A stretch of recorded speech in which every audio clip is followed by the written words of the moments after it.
Magandang araw mga kaibigan. Bigyan natin ng reaction, opinion ngayon itong post ng DZRH News 12 minutes ago. Just in, President Ferdinand Bongbong Marcos Jr. has accepted the irrevocable resignation of NBI Director Jaime Santiago.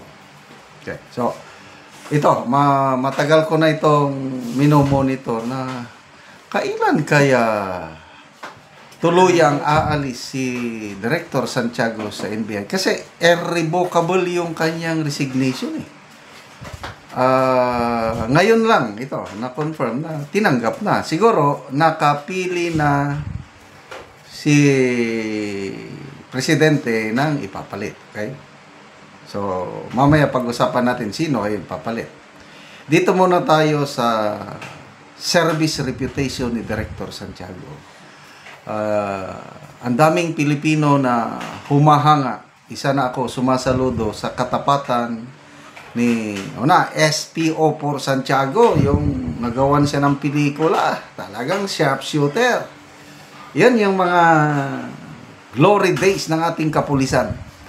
Yan yung mga panahon na talagang basta pulis ka, matino, nire-respeto. Ako, lumaki ako sa aming bayan, Bangar La Union, na laki ng respeto namin sa kapulisan. Ano pa yun? Yung bawat munisipyo may sari-sariling pulis. Parang, ano ba yun? Parang independent ang pulis. Ang kanilang commander-in-chief, yung mayor, gano'n lang. Local police talaga. Malala ko, kabataan ko, sa malalayong barangay namin, mayroong kasal. Yan, kasiyahan, may mga nalalasing, may nanggugulo. Pagdating ng nag-iisang pulis, caliber 38 revolver lang ang dala niya, plus of course batuta. Pag alam ng mga bugoy-bugoy, mga lasinggero na may pulis, wala, tahimik sila. Not so much of a takot, kaya lang respetado ang pulis. Ito yung mga breed, mga kasamahan ni SPO4 Santiago na mga matitinong pulis. At nakakatuwa nga, from being a policeman, nag-aral pala, nakapasa ng law, naging abogado, naging judge, and then nung na-appoint siya na NBI director, ang daming natuwa. Ako rin, sabi ko, salamat naman. At naka-appoint siya ng isang matinong NBI director. But tingnan nyo, hindi siya nagtagal. Nakadalawang taon ba? Wala ata eh. Sobra isang taon lang. Kasi nga, there is something wrong going on with this government. Kung sino pa yung mga matitino, sila yung hindi nagtatagal.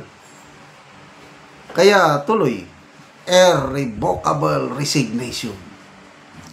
So, no choice ang Pangulo, kundi tanggapin niya.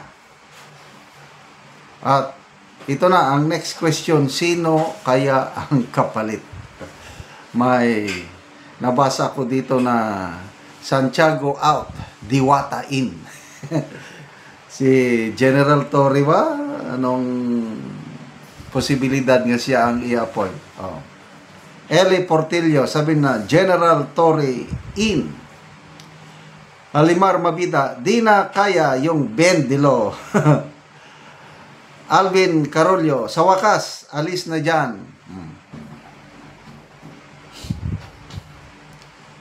Ito nga, Susan Swan, Santiago out, Diwata in. Neneng Cañete, good thing, kasi pag hindi, abnoy ka na rin, gaya niya. Ito, abogado ang required na pumalit dyan. Yun, si General Torre, inamin naman niya na hindi siya qualified. But I think may instance na, panahon nata ni PGMA, meron siyang inappoint na NBI director na hindi abogado. So, bahala ang presidente. Kaya lang sa tingin ko, wala na. There is falling out of good grace or good relationship between the President and General Torre. Tingnan nyo, si General Torre, nag-attend siya ng anti-corruption rally spearheaded by Liberal Party. Anong ibig sabihin nun? Lumalaban na siya. Nambabatikos na siya sa ginagawa ng administrasyong ito. Example, yung ibinida ni Secretary John Vic Rimulya ng mga kulungan ng mga soon-to-be makukulong na mga kawatan sa flood control. Binatikos niya. Sabi niya, ano ba yan? Nagnakaw na nga sila ng pera ng taong bayan, bilyones, ang daming naapektuhan sa mga baha, kawawang mga mamamayang Pilipino. Tapos, pagawan nyo pa ng magandang kulungan, hindi tama yan, sabi niya. Believe din ako dito kay General Torre, may guts din siya, na nagsasalita laban sa maling nagagawa niya. Sayang nga lang at na-involve siya doon sa pagkidnap sa ating Tatay Digong. Kung wala lang sana yan, kung hindi siya na-involve, okay sana itong General Torre na ito. Kaya lang, yun na, nangyari na. Forever, hindi natin makakalimutan yung ginawa nila, group effort nila kay Tatay Digong. The day of infamy, ang tawag ba yun? The most infamous day in our Philippine history, political history, is March 11, 2025. Millions of Filipinos considered PRRD as the best president. Although may mga Pilipino rin galit. Kaya lang normal yan. Kaya lang hindi nyo maalis ang katotohanan na maraming nagmamahal kay PRRD. Anong buwan ba yun ng survey? April ata o May? Si Norbay, credible nag-survey, Pulse Asia ata or ano? Mas mataas pa ang rating ni PRRD kaysa PPBM. Ang satisfaction o approval rating ni PRRD 62%. Mga 32% lang ang Pangulo. PBBM sitting president. He has all the power and influence. Napakababa ang trust approval rating niya. Mas mataas pa kay PRRD. Anong ibig sabihin nun?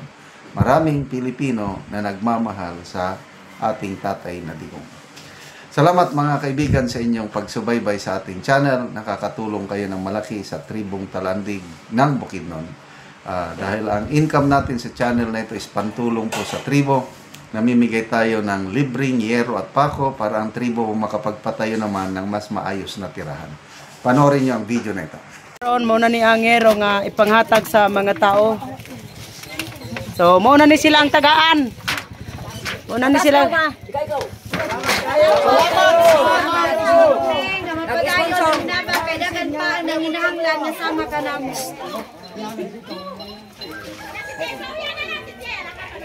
Muna ni ang yero nga. Dako namong pasalamat kay magkatop na mig bag-o. Dili na mituruan og ulan.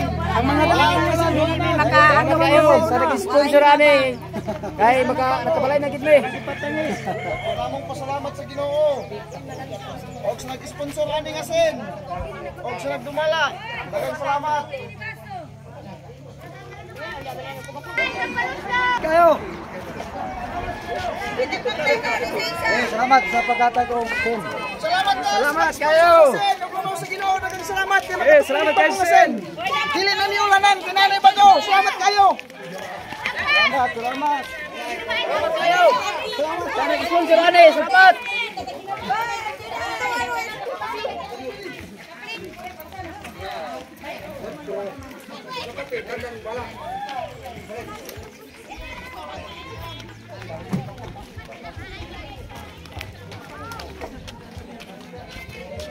Sige. Oh, sige.